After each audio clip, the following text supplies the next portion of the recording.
The mass shooting in Dover Square near Kitson Town, St. Catherine, came on the heels of an extension of the state of public emergency in the parish. On Tuesday, the House of Representatives approved a 30-day extension in St. Catherine after 42 members of Parliament voted for the continuation of the emergency measure.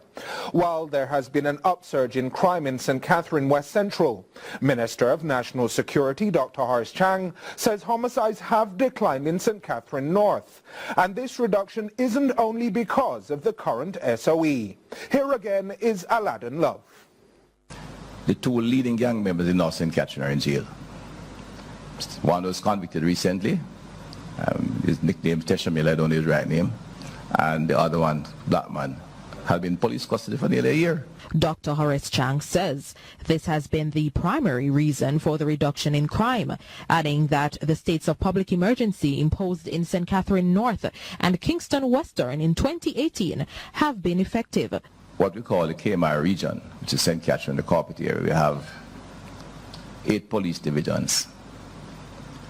There are 2 police divisions with significant reduction in homicide this year. That's St. Catherine North and Kingston Western.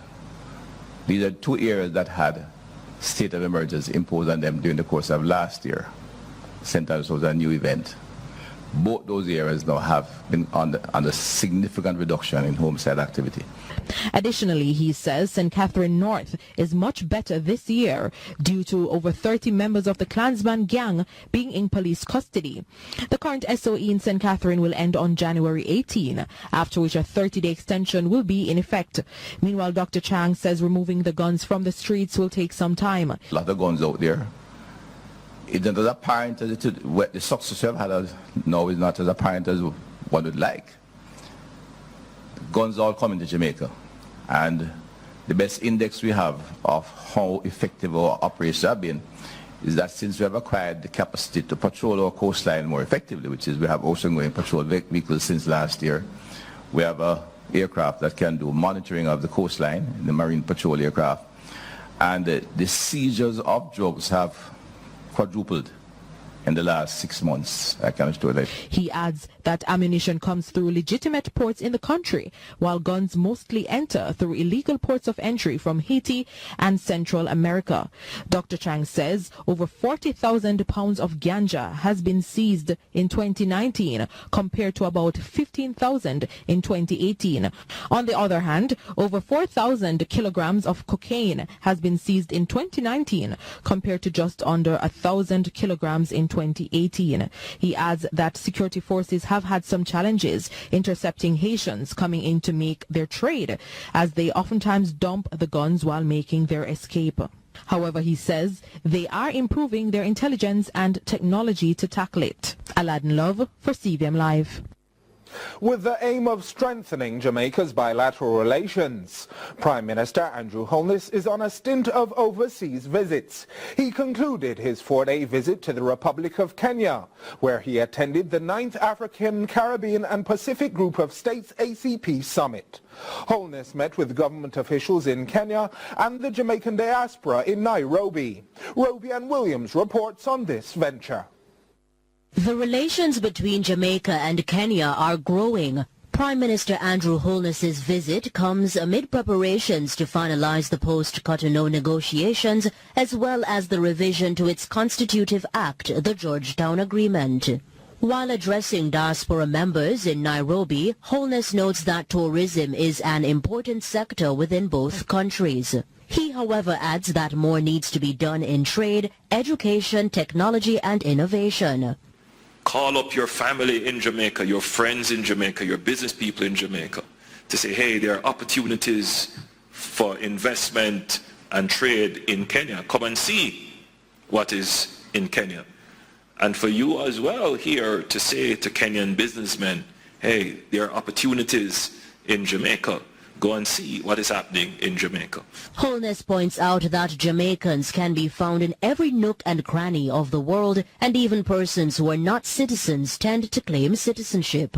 It's the dominance of the culture by virtue of the Jamaican music, reggae. But it is also due to the fact that Jamaicans have been known to defend themselves and to be assertive in their culture and in defending their rights and the rights of others. He adds that Kenya and Jamaica have similar perspectives on growth and development. We are confident that within the next decade, Jamaica will be the place of choice, the center of the Caribbean, where everyone will want to come back home. It will be the center of innovation, and it will be the best place on earth to live. Of course, Kenya will be a close second. It was in August that President of Kenya Uhuru Kenyatta visited Jamaica for the independence celebration. Kenya is now showing interest in breeding the Jamaica Hope cattle that was seen during the tour of the Dembe Agricultural Show. Robianne Williams for CVM Live. Government has given its approval to another company for medicinal hemp. Organic Growth Holdings from the United States officially opened its hemp farm in Trelawney, the largest on the island. Jamaica Maitland reports. One more hemp farm has broken ground, this time in Clarkstown, Trelawney. The 650 acres farm will provide medicinal products from the CBD oil found in the plant.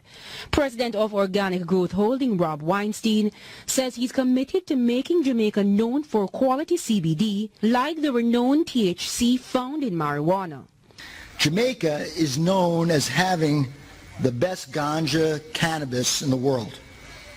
There's absolutely no reason at all why Jamaica can't also be known as having the best medicinal hemp, CBD oil in the world as well. CBD oil has been studied for its potential role in easing symptoms of many common health issues, including anxiety, depression, acne, and heart disease. And for those with cancer, it may provide a natural alternative for pain and symptom relief. Currently, Jamaica imports CBD oil, but now the OGH says it will be producing CBD oil straight from the farm for locals and for international market. It's our goal at OGH to provide the world with Jamaica-branded products to fulfill this purpose. We don't want to import. We want to produce here and show the world the light of what Jamaica can provide. Minister of Agriculture Audley Shaw says Jamaica has unique strains of cannabis. He says 50% of the known medicinal plants worldwide are found on the island. Of 101 known medicinal plants in the world, 51 of them grow in Jamaica. And 33% of that are indigenous to Jamaica, cannot be found anywhere else in the world. This is the second hemp farm that has been given the nod from government. In November, Virtues broke ground for their hemp farm in Westmoreland. But when CVM Live checked the Cannabis Licensing Authority's website, neither companies were on the CLA's database. And with the passing of the Hemp Farm Act in the United States almost a year ago, more and more foreign companies are expected to invest in the local hemp industry. The U.S. has said hemp is no longer a dangerous drug, but despite the legislation from the U.S. authority, the Jamaican government has not yet passed the hemp policy. It was announced that the CLA is reviewing drafted documents. That was in May. Jamaica Maitland for CVM Live. The Public Service International is calling for Caribbean heads of government to have a united voice on an upcoming ministerial meeting by the World Trade Organization. The WTO members will be voting on a digital trade agreement, which would see 5 of the world's largest companies having the rights to access the global market. But the PSI argues that the rights come with little to no responsibilities. Jamaica Maitland reports.